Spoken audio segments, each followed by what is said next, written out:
Not everyone is watching your videos. Some people are just listening. After 200,000 downloads on my podcast, I have discovered that listeners are usually better than viewers. Today, I'm going to show you why you want to make your videos listen-worthy and explain why listeners are more likely to watch until the end of your video. To understand what I mean by listen-worthy, I'm going to explain these 3 modes of consuming that I've discovered people are in when they are watching or listening to videos. So why does knowing how people consume content matter? Because if we can get them into a zone, then they are likely to listen longer. And if we have really motivational and educational videos, they're likely to watch the same video over and over again or watch your next video. First, I'm going to go through the 3 modes of consuming content, and then next I'll share the do's and don'ts of creating listen-worthy content. So first is premium mode. Premium mode is when people are just very intently looking at your content and looking at on a screen. It's very visual heavy. People are writing notes. It might be on a big screen, it might be on a phone, it might be on a tablet, it might be on a computer, but they are very focused on the content. Next is short spurts. So this is the scrolling of the shorts and reels. It's mostly to distract them from something else that they're trying to make time go by quickly. The third mode is listen-worthy videos. These are the times when people are wanting to get into a zone of some sort. So you are creating content for people who are wanting to listen while they drive, wanting to listen while they exercise, wanting to listen while they do the dishes or the farm chores or whatever it is. They are wanting the video to be in the background, in their pocket, sitting on the dash or whatever. Like, they're not really looking at the video. They might glance at it from time to time. And if you are a how-to creator, a how-to video creator, you're going to want to listen, because I have some tips on how to get those people in your world as well. The ones that want to just listen to your content, but you need them to look from time to time. I'll give you some tips on that. So one thing I've learned from my podcasting journey is that people tend to take you along with them on their day-to-day. They take you with them when they're trying to, jog every day, the motivation or the education that they want to learn. One thing I've noticed about podcast listeners is that they tend to be very engaged. I get replies to emails. I get messages sent to me on social platforms with them telling me how much they like the podcast. And I really think it has something to do with the fact that they're listening to us while they're doing their life, and it almost it shortens the time that people become familiar with you. It shortens the time that they either trust you more and like you more. I really love that part of podcasting, and I decided that I'm going to move that part of podcasting into my YouTube channel, because I really want people to be able to listen to my content in a way that makes them, first of all, feel calmer and not so stressed out. And also, I want to be able to be part of their day. I want to be able to be a part of your day, because I know how beneficial that is for me as a podcast listener, as a listener of YouTube videos. So this whole thing is not just to say everyone should be creating listen-worthy content. This is just be intentional if this fits your YouTube videos. Also, don't forget that some of your viewers are actually visually impaired and they can't watch your videos. So the easier you make the content for them as well, you can open up a whole another group of people that would otherwise not, listen to your videos.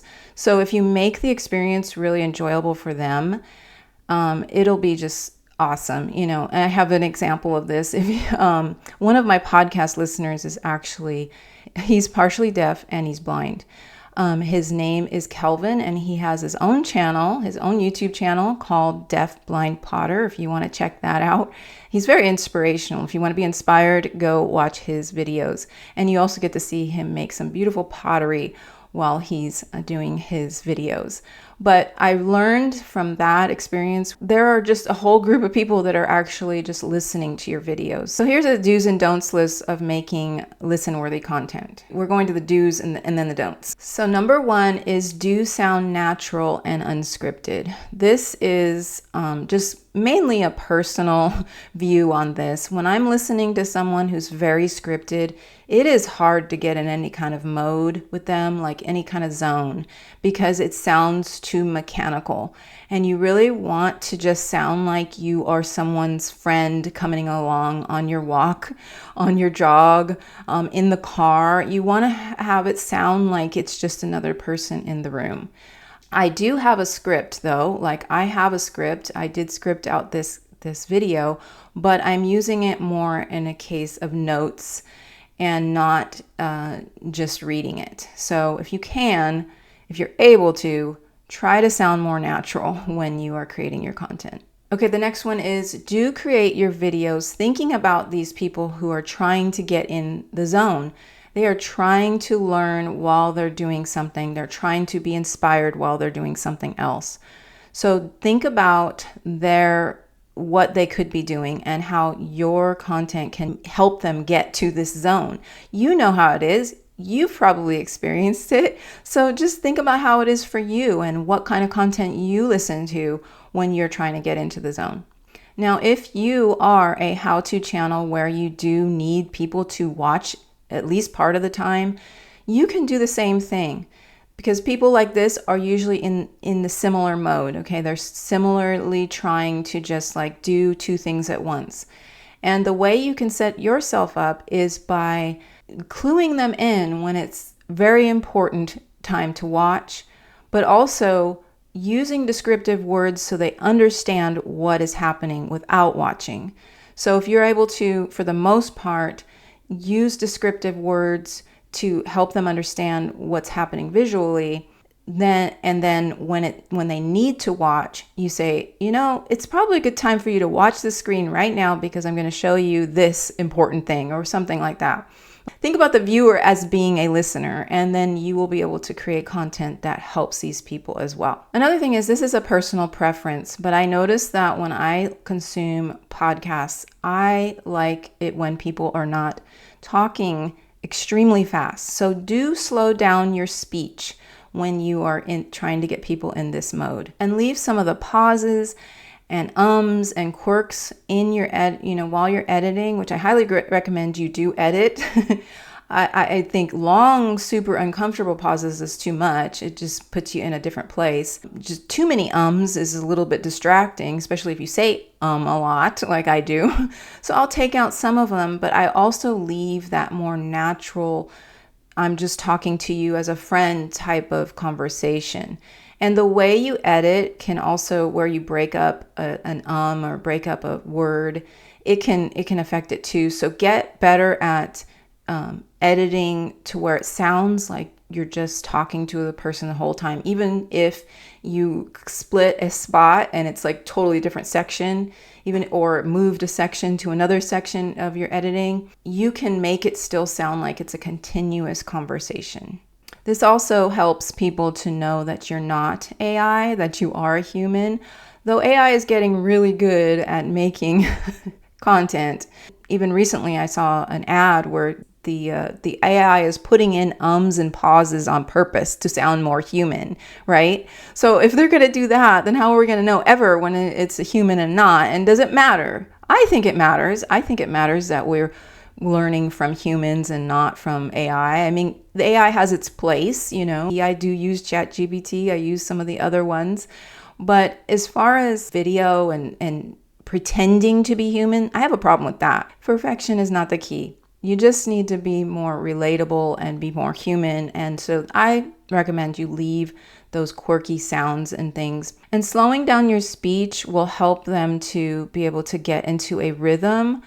Unless you are a channel that is definitely trying to motivate physically, like an exercise, that they need high intensity motivation. Most people just want calm talking. But some people, it really depends on the channel. It really depends on what it is that you're trying to do with your channel. The cadence of your speech does actually matter. Okay, the next one is do use storytelling and metaphors to help the listener to be able to visualize. If you are a storyteller, this is your time to shine. Just make it not super long, but if it's related and it can benefit your video, then add those in there, and the metaphors as well. Give people examples, give people a way to visualize what it is that you're talking about. Okay, the next one is do offer calls to action in your videos.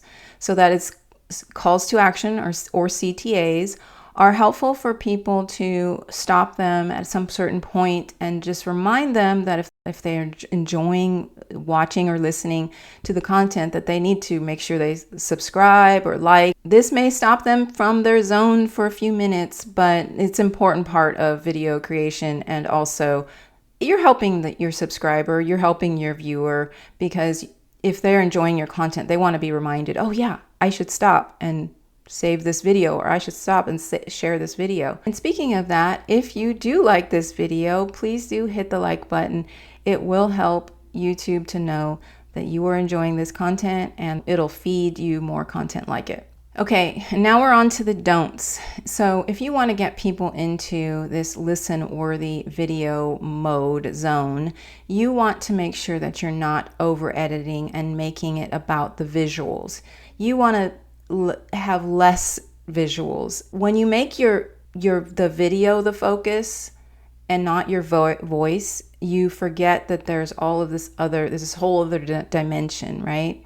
So you want to make your voice the main focus in your editing. And this would include the type of videos that leave a gap with the visual, like a sound gap with the visual. So an example, let me give you an example of this.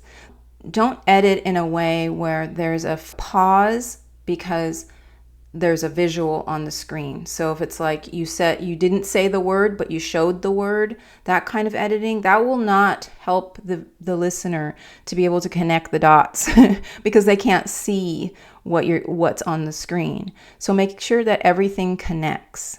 And if you're having trouble with this, I would just go back and listen to your own video. Listen to your video. Does it all make sense? Does it come together? Was there a really big gap in there that you didn't intend? Or, just like experience the video yourself by listening to it. The next don't use extra sounds and clicks and pings. That indicates something is happening, and if you're just listening, you're not able to see that.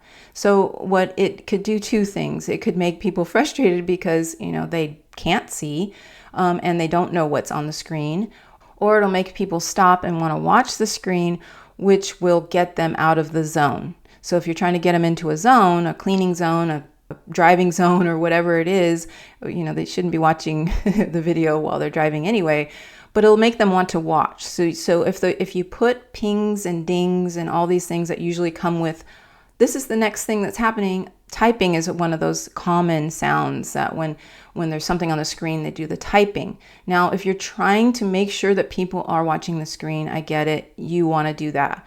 But if you're really trying to get people into a zone and you're trying to get people to just listen through the entire video, make it easier for them. Don't distract them. But I do think that you can use music. I think music can complement your voice. Just make sure the volumes are good. That's the biggest issue I've had in the past, and probably still do now. The volume of the music should be very, very low compared to your voice. And that's usually what people, tend to have a problem with. Another thing could be if there's like too much noise, background noise, people talking, that's very distracting for a listener. For a viewer, they can watch and see what's happening, but for a listener, it's very distracting. So try to have your voice focus and to be clear and have everything connect. Okay, the next one is don't use a crappy mic. This doesn't mean that you have to buy the most expensive mic out there. It doesn't even mean you have to buy a good mic. It just means try to make your audio as clear as possible. You don't want the sound capping out, which I've had problems with in the past, where it comes to a cap sound where it like sounds really, really high suddenly.